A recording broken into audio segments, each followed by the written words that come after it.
अरब के एक शांत शहर में समीर नाम का एक गरीब लड़का रहता था। हर सुबह वो खजूर की टोकरी लेकर बाजार जाता है और खरीदारों को बुलाता है। कड़ी मेहनत करने के बावजूद वो अक्सर भूखा ही घर लौटता था। उसकी छोटी सी झोपड़ी लगभग खाली रहती थी। एक शाम जब वो अपनी न बिकी खजूर की गुठलियों को पैक कर रहा था, तो उसे गुठलियों के भीतर एक चमकदार सुनहरा बीज छिपा हुआ मिला। ये किसी भी अन्य बीज से भिन्न था जो उसने पहले कभी देखा था।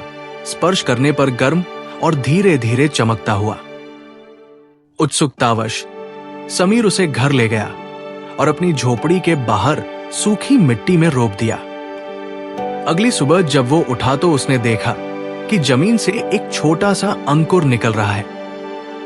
शाम तक वो एक ऊंचे ताड़ के पेड़ में बदल गया था, जिसकी शाखाओं से सुनहरे फल लटक रहे थे।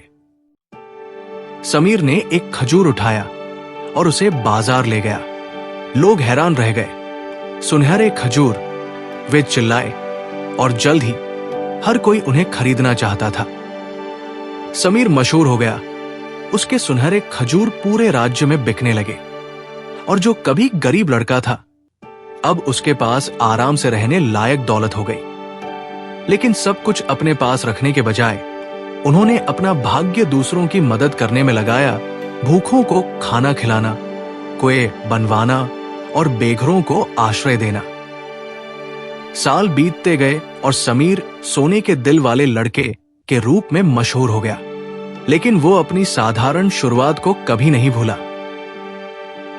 एक रात उसने एक बुद्धिमान बूढ़े व्यक्ति का सपना देखा, जिसने उससे कहा, यह बीज कभी साधारण नहीं था, यह आपकी दयालुता के कारण उगा। असली जादू आपके हृदय में था।